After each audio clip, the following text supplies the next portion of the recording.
বিশ্বাস করো ঢাইকিরিকিরি, এই জিনিসটা আমার ছোট থেকে এতটাই ভালো লাগে, কিন্তু কেউ একটা বানিয়ে খাওয়ায়নি কোনোদিন। এইবার তো একদম ফাইনাল, পঞ্চম দিনে প্রভুর জন্য বানাতেই হবে।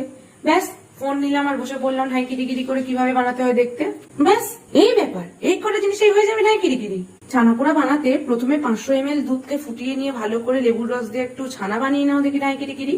তারপর ছানা থেকে যতটা জল আছে ব্যাস একদম ছাঁকুনি দিয়ে বার করে দাও দেখি ঢাইকিরিকিরি করে।